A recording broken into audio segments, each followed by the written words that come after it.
최근에 엄청나게 많은 CES의 혁신적인 기술들이 소개되었을 겁니다. 그 많은 부분이 모빌리티, 즉 여러분이 타고 다니는 것들의 어떤 혁신에 의해서 새롭게 바뀌는 것들을 많이 보시고 들으셨을 겁니다. 그게 여러분의 미래고, 여러분들이 그런 미래에 동참을 하기 위해서는 그런 혁신적인 기술들을 새롭게 배우는 것들이 정말 필요합니다. 내연기관 위주의 자동차에서는 저희들이 강점을 발휘했지만은 이게 전동화되고 또 자율화되는 시점에서는 아직까지 많은 약한 부분이 있습니다.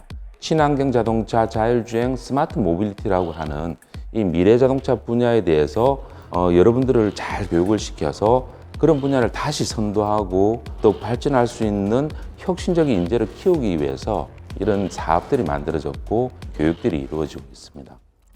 미래자동차라고 하면 맨날 영화로만 접하다 보니까 굉장히 먼 이야기라고만 생각을 했었습니다. 그러다가 일상에서 운전자 보조 장치라든지 크루즈 기능 같은 게 엄청 보편화가 됐더라고요. 그래서 생각보다 먼 이야기가 아닐 수도 있겠구나 싶었습니다. 그래서 제 주전공이 사회학인데 사회학적으로 미래자동차가 가져올 변화를 미리 예측하고 분석해보고 싶어서 수강하게 됐습니다. 기존 기계과에서 배운 지식으로는 내연기관 차량을 만드는 데는 매우 도움이 될 수 있는데 전기차를 제작하면서 기계과 이외의 영역이 조금 많이 필요한 상황이 되었습니다. 예를 들어서 차량의 데이터를 분석을 하거나 전기 시스템을 구축을 하는 데 있어서 미래자동차 연계 전공이 많이 도움이 된다고 생각합니다.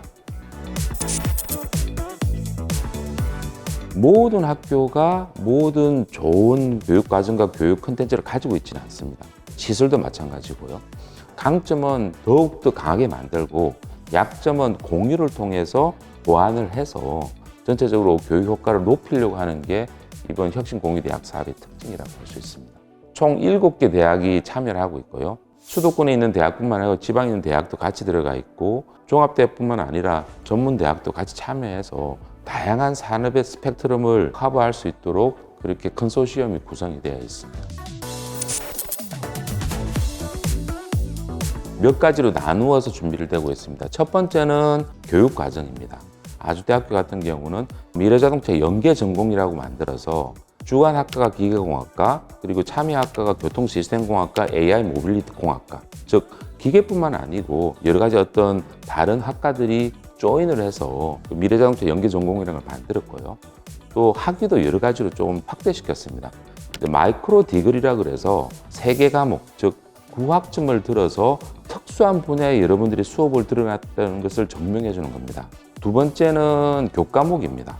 저희들이 궁극적으로 바라는 것은 어떤 모빌리티의 혁신입니다. 이걸 하기 위해서는 엔지니어도 필요하고 비즈니스 하는 사람들도 필요하고 콘텐츠를 만드는 사람들도 필요합니다. 즉 미래자동차 연계 전공은 딱 공대 엔지니어링에서만 국한된 게 아니라 여러 분야에 다 열려 있습니다. 그러다 보니 교과목을 초급, 중급, 고급으로 구분해서 구성을 해놨습니다. 또 공학 쪽 수업을 듣는데 좀 필요한 것들을 좀 모아서 브릿지 교과목을 만들어서 문과에 계신 분들도 자연스럽게 미래자동차 연계 전공에 참여하실 수 있도록 총 38과목이 이제 준비가 돼 있고 또 바뀌는 기술에 따라서 새로운 과목들이 지속적으로 추가되고 변형되고 그런 어떤 과정을 거치게 되어 있습니다. 사실 미래자동차라고 하면 약간 이과적인 느낌이 강해서 문과인 제 입장에서 조금 어렵지 않을까 하는 생각이 좀 있었습니다. 근데 막상 들어보니까 문과 학생도 큰 무리 없이 따라갈 수 있게 수업이 짜여져 있어서 상당히 만족스러웠습니다. 또 저 같은 경우에는 다른 대학에서 개설된 온라인 강의를 들었는데 시험은 대면으로 봐야 되더라고요. 근데 또 그 시험조차도 이제 그 대학이 아닌 아주대학교에서 대면으로 볼 수 있게 해주셔서 학생을 많이 배려해 주신다는 느낌을 받았습니다. 여러분들이 교육 과정에서만 배우는 게 아니고 여러 가지 어떤 특수한 분야에 대한 기술이 필요할 때는 저희들이 비교과 과정이라는 것을 새로 만들어서 학기 중에서 또는 방학 중에 한 일주일 또는 하루 이렇게 특수한 분야에 대해서 교육을 하고 있습니다. 여러분들이 배운 기술을 가지고 자율주행 자동차에 경진대에 나간다. 그러면은 경진대에 나가기 위해서 필요한 지식들도 준비해드리고 장비도 구매하고 출장비나 이런 것들을 또 지원을 해드리고요.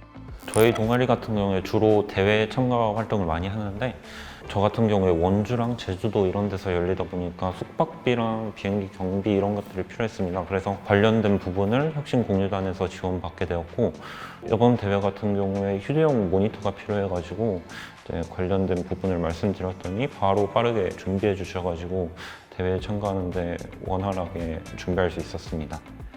내연기관에서 전기차로의 전환을 시도를 해보려고 했었습니다. 하지만 비용적인 문제가 만만치 않았고 관련 안전 규정도 매우 엄격해서 도전하기 어려운 분야였습니다. 하지만 혁신공유대학 지원 사업을 통해서 비용적인 문제 없이 전기 포뮬러 제작 프로젝트를 진행할 수 있었다는 게 가장 큰 장점이었던 것 같습니다.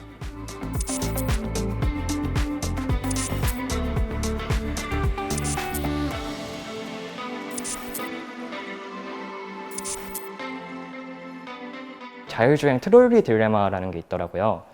그 부분은 이제 단순히 기술이 발달한다고 해결할 수 있는 부분이 아니라 사회적인 논의와 합의가 필요한 부분인 것 같아서 그런 부분으로 좀 더 공부를 하고 사회적인 논의를 함께 이루어가고 싶었습니다.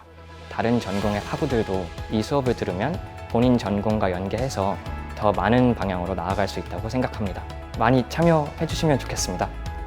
아주대학교 혁신공유단에서 문을 만들었습니다. 이제 여러분들이 문을 여셔야 됩니다.